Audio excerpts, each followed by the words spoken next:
Live, local, news. KSBY News at 5 starts right now with live breaking news. Breaking news we've been following all afternoon. Good evening. We start our newscast tonight with breaking news near Santa Margarita. The fire at Highway 58 and Park Hill Road has burned more than 750 acres. And right now, firefighters say they have no containment of the flames. Our Kathy Koretich has been live along the fire line this afternoon. She joins us now live. And Kathy, I know they are closing Park Hill Road, but allowing people out. These are mandatory evacuations at this point, though, right? Right. Let me explain what they're doing right now. We just got an update from the Sheriff's Department. The Sheriff's Department says people can go up Park Hill Road if they have children or the elderly that they need to get out of their homes. But pets and property, they're not allowing people back inside their homes to collect them. There are volunteers from Animal Services that we saw coming out here. They are allowed to go back up there if they have a large trailer to try and evacuate as many animals as they can. We just saw a gentleman come up very distraught who said he's got 2 dogs inside his home, but he was not allowed to go back up into his home at this point. Park Hill Road is closed. Oh, actually, he got his 2 dogs. We're seeing one more. Okay, one more. So this is a very active situation. People are desperate to try and get their animals and their children, the elderly, out of these homes. A very dangerous situation. Park Hill Road is closed from Highway 58 to 7 Oaks Road, and this fire is pushing north, and it's pushing north quite rapidly. Cameron Prolam, our reporter, was just along Park Hill Road. You went up there, Cameron. What can you tell us? What did you see? You know, it actually jumped across the street so fast. The flames are moving so quickly with this wind that we have out here right now. A lot of visibility issues down there. As soon as I drove down the road, it practically turned to night because there was so much smoke going on at the time. And you can hear the fire as it crawls up these trees. I mean, the pine needles are snapping, and the roar of the fire as it goes up these trees is pretty intense. So there's a lot going on over there. Everybody in the neighborhoods, there's a couple of people still in the neighborhood. They're still watching this fire as it moves through the forest. So I'm sure that they're going to be evacuating those people soon. You can see the caution tape on everyone's mailboxes as you go through the neighborhoods, letting people know that the police have been there, firefighters have been there, letting people know that they need to get out. Yeah, these homes are actively threatened right now, and you actually saw a church where the flames came dangerously close to. Yeah, I was actually waiting. It was right as it crossed the street, across Park Hill Road. I looked above, I saw the flames right above a church that's just about a quarter-mile past the Cal Fire Station on Park Hill Road. It looked like they were going to creep down and eat up that church right below it, but the flames were pushed by that wind even more north and went up the hill instead of coming down, so thankfully that church is still there. All right, Cameron, we'll be checking in with you. Thank you so much. Now, when I got here, it was only about 100 acres that were burning, and like I was telling you, the flames just went north because of the winds. I actually got up to go with Cal Fire up to a ridge, and we got some pretty dramatic footage. Why don't we take a look at that right now? The flames and black smoke were just filling the canyon. This is very rugged land, and Cal Fire says it's been a challenge to get crews inside, but they do have dozers clearing brush, hand crews cutting vegetation, engine crews laying hose, and a huge air attack with 4 tankers and 2 helicopters that are laying down fire retardant to try and spread the flames from going any further. Now, they are spreading north-northeast, and Cal Fire has described the winds as erratic. Down here, they were calm, but they seem to have picked up. But once we went up on the ridge, it was quite gusty up there, and so that's what's taking the flames north in a really rapid direction right now. Firefighters are up there, they're doing their best, but what's in their favor, though, is the cooler temperatures, and they say it's all about the weather. That's going to depend on how long they put this out. Yeah, but Kathy, these flames can switch directions so fast, and I know I'm getting some texts from a lot of folks who live in there who are helping with evacuations of horses and things. Said the embers are flying everywhere, and of course when you get flames like that, they create their own kind of winds, no matter what the wind speed is. We're now at 750 acres. Anything else new from the scene there, Kathy? Well, you know, I just talked to the public information officer. Originally, he told me that they were getting a handle on this blaze, but now we're being told it's going to be at least a couple of days before this fire is contained. So expect crews to be out here for quite some time. Kathy, it's John. Any idea how this thing got started? You know, John, we've asked that several times, and they do not have any idea right now how this got started. That is under investigation at this point. Do we know whether it's near the houses that it started or some distant area, some very wooded area distant from houses? Yeah, John, it did start some distance from homes. When we got up here, it was only about 100 acres burning, and we really had to go up to the top of the ridge, and there were no homes in the surrounding area. So, you know, no homes, at least in the nearby central location of where this fire started, or at least that's what it appeared. All right, Kathy, when the conditions are right, I remember the Las Politas fire of 1985. It was exhaust, a spark from an exhaust. That thing spread to 75,000 acres. It took them 3 weeks to get it out, so hopefully that is not the situation here. We'll count on you keeping us posted throughout this newscast, Kathy. Will do. Thank you. Of course, fire is heavily influenced by weather. It hasn't been too hot today, but the winds aren't helping things. Let's check in with Chief Meteorologist Dave Hovde. Kathy, she said it wasn't too hot, Dave, but winds not good. Well, the winds are about 20 miles per hour. They can be a lot worse, but the stage was set for this fire about a week ago when temperatures were 100 plus. And keep in mind, we're coming off a very dry year. You can tell a lot about what's going on with the fire with the video that you're seeing. Look at that, the plume going fairly straight up. If the winds were really hammering, the winds would carry those smoke plumes pretty much either to the left or the right-hand side of the screen, so the winds can definitely be a lot stronger for circumstances like this. Let's talk a little bit about fire weather here. 70s, the temperature at the fire site, west winds 20 miles per hour, the dew point in the upper 40s. That's not incredibly dry. The marine layers at 2,500 feet, meaning the cooler air that we're getting at the coast is going to work inland tonight. These are very favorable conditions for firefighters, at least the temperatures are. The winds are gusty. Again, we talked about the localized winds at ridge tops. It does create its own weather. Warm air rises. It fills in from the bottom, so you can get really gusty winds. Only 15 inches of rain this year. That's 60% of normal. Remember last week it was 100 plus and bone dry out there. So last year, the prior year, we had quite a bit of rain. So that grew some brush, and then this year it got in some fairly desperate health. So that's one of the key factors. We're at 60s up and down the coast right now. Again, the localized winds are the key, but most of the winds right now are about 10 to 20 miles per hour. In other words, it can be worse. There are no fire-related warnings right now, no red flag warnings, no wind advisories or anything like that. So never want to soft sell what the weather's doing, but in this case, the fact that we've got higher relative humidity, there's a chance of drizzle tonight at the coast. These are some good factors, but again, last week set the stage really hot, really dry. More on weather coming up later. Live and local, Jeanette, John, back to you. All right, thank you very much, Dave. And again, this has been dubbed the calf fire, like a young cow or a calf on your leg. The calf fire. We will be keeping you posted throughout the evening right here on KSBY. In other news, though, an officer-involved shooting that happened Sunday afternoon west of Los Alamos has sent one man to the hospital after he was hit several times. It was the fourth officer-involved shooting on the Central Coast in just the past couple of weeks, so let's get you up to speed. A California Highway Patrol officer shot a man around 4 Sunday afternoon. It was on Highway 135. The Santa Barbara County Sheriff's Department and Santa Maria CHP were there to respond to a 911 call from a woman who said she was being threatened with a knife by a man who was her partner. The Sheriff's Department says the man who was with the woman and a 2-year-old child got out of the car and confronted the CHP officer. Police say the officer, feeling threatened, then shot the suspect several times. Nikki Ibarra is live in Santa Maria tonight. First of all, was the suspect armed, Nikki?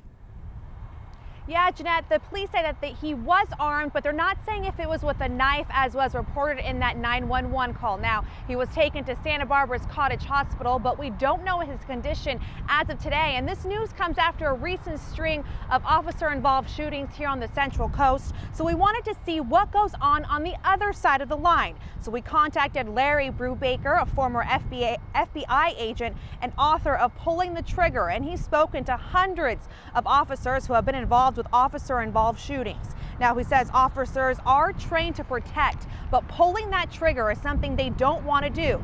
Officers are trained to prepare for officer-involved shootings, and when it does happen, he says they're given seconds to react. It affects everybody, and it's a life-changing situation, whether they deal with it effectively or not. After an officer-involved shooting, officers are often given administrative leave. The amount of time off varies, ranging from a few days to a couple of months. And yesterday, the CHP says the officer who was involved in the shooting is a 20-year vet, and he has not been placed on administrative leave. Live and local in Santa Maria, Nikki Ibarra, KSBY News. Jeanette?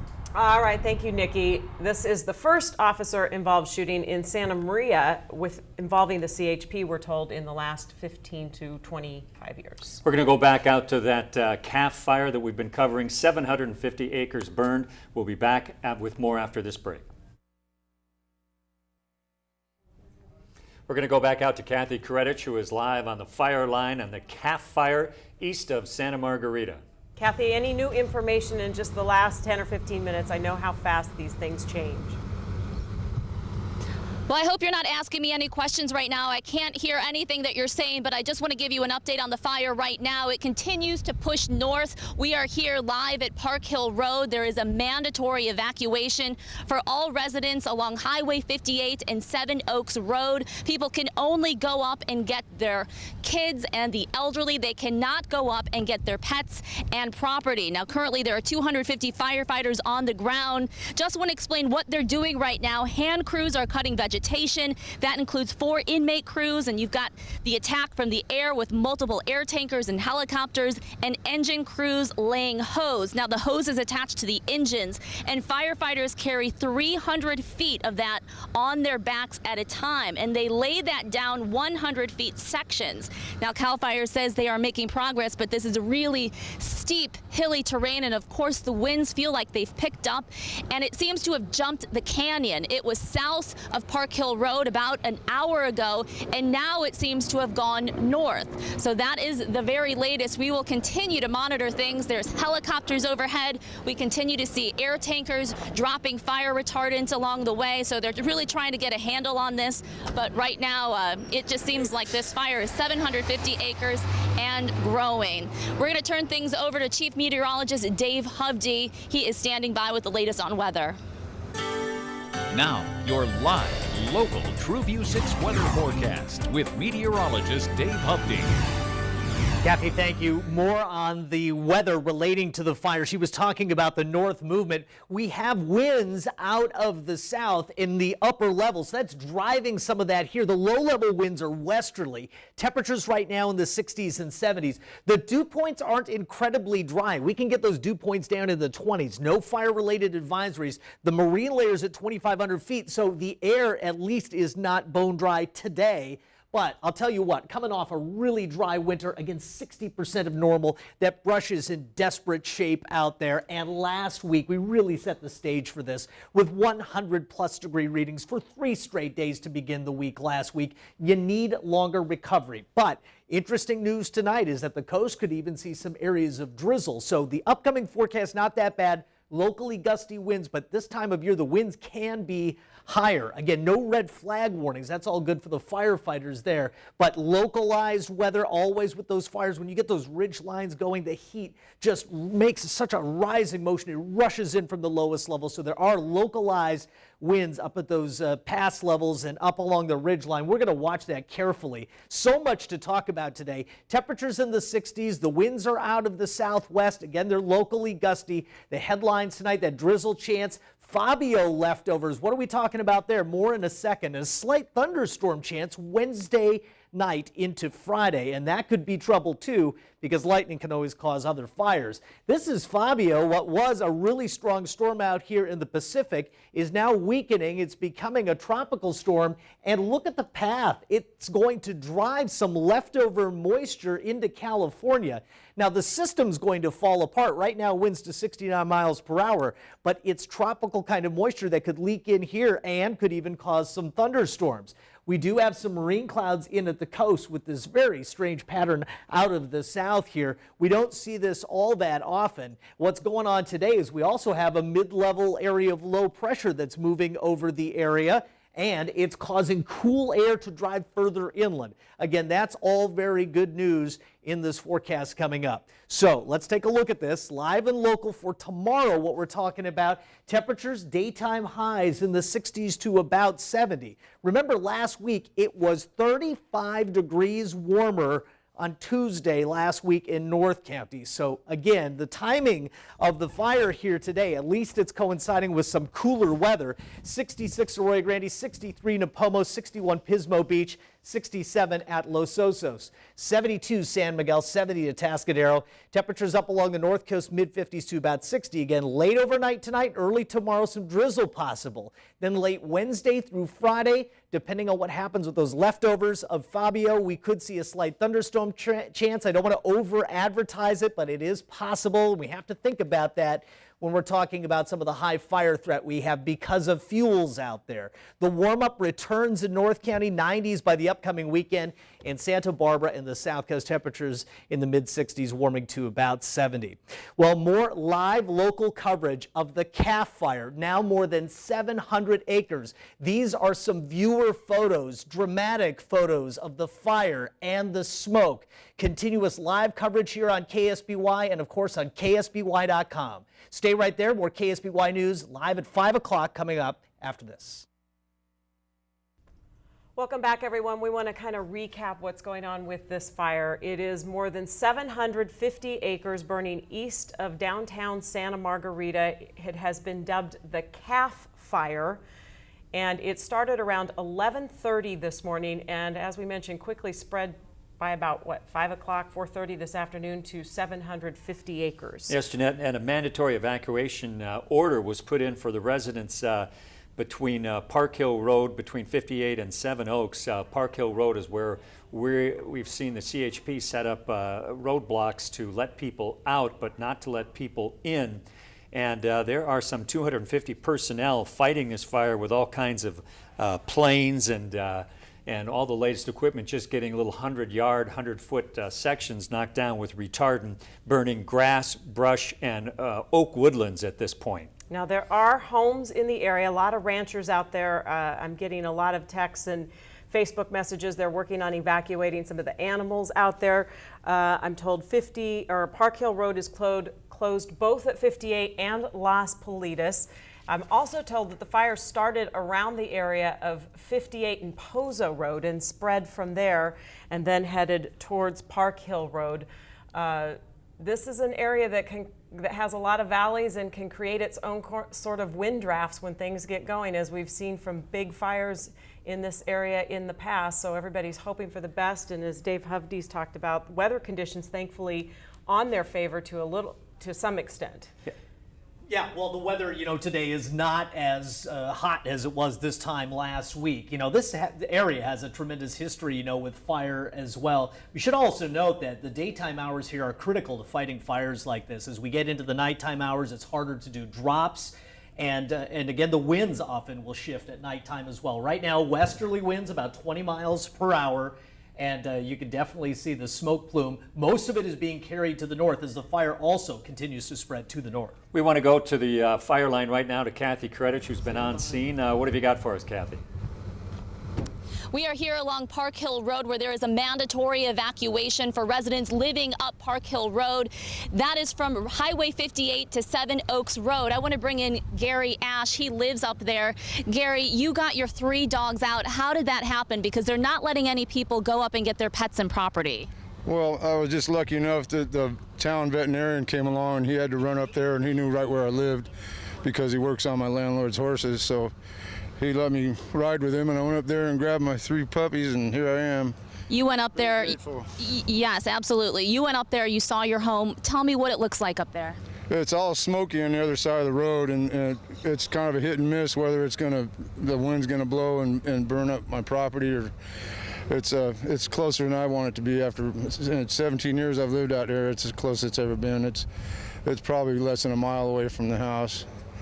So it just depends on which way the wind blows and how well the firefighters have doing their job. All right, Gary, thank you so much. I'm glad You're to see welcome. your pups got out okay. Yeah. Thank you so much, and That's good luck part of to the you. whole story. That's right. Thank you. All right, we will continue to monitor things from the fire. Again, Park Hill Road residents, there's a mandatory evacuation. This fire continues to push north, and right now there are 700 acres burning. Back to you. All right, Kathy, a couple things. We want to mention the Park Hill Community Church there on Highway 58. From what we have heard, flames got near it, but it is still okay. Also, I know I'm having some people on Facebook. Tiffany Geary, I know you live on Park Hill Road. From what we've heard, no homes have been destroyed. So this is a tough situation. People are hearing about this from work. They're seeing the posts on Facebook, and they don't even know if their homes are still standing on Highway. One of the scary points was as photojournalist Kenny Nichols reported that the fire jumped over Park Hill Road. It was on that other side of it, north of it, and then it jumped south, and that was only a quarter mile from the fire station. And you're familiar, Jeanette, with where that church is. So it's you never know which way it's going to roll. Well, at this point, folks should let us cover the news on this story, not try to get in and see this thing for yourself. Obviously, with the mandatory evacuation orders, that's something you're going to want to heed. All right, we're going to keep you continued coverage of this and keep you posted right after the break.